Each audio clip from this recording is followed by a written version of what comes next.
क्यों चीखे दोस्त? इस कहानी का शीर्षक है गाय और शेर। एक पहाड़ी के नीचे रामगढ़ नाम का एक गांव था।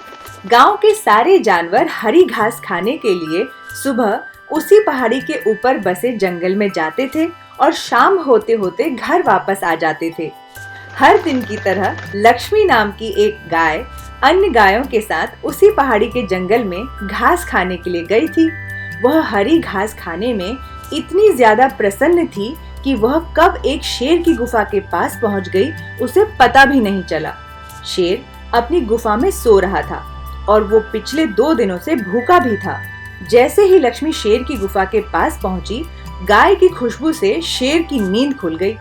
वह शेर धीरे धीरे गुफा से बाहर आया और गुफा के बाहर गाय को देखकर खुश हो गया।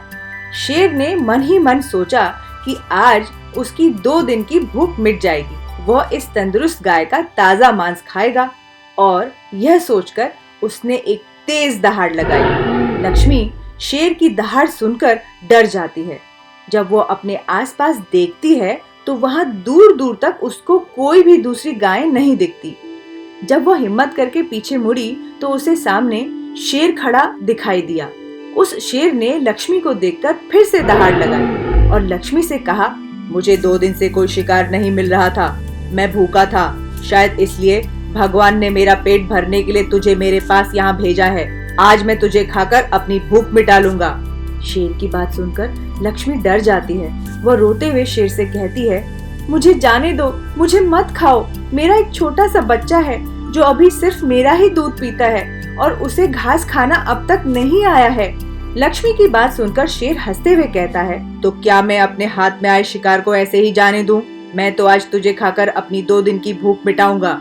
शेर के ऐसा कहने पर लक्ष्मी उसके सामने रोने लगती है और विनती करके कहती है, आज मुझे जाने दो। मैं आज अपने बछड़े को आखिरी बार दूध पिला लूंगी और उसे बहुत सारा प्यार करके कल सुबह होते ही तुम्हारे पास आ जाऊंगी। फिर तुम मुझे खा लेना और अपनी भूख मिटा लेना। शेर लक्ष्मी की यह बात मान जाता है और धमकी देते हुए कहता है कि अगर तू कल नहीं आई तो मैं तेरे गांव आऊंगा, फिर तुझे और तेरे बेटे दोनों को खा जाऊंगा। लक्ष्मी शेर की यह बात सुनकर खुश हो जाती है और शेर को अपना वचन देकर गांव वापस चली जाती है।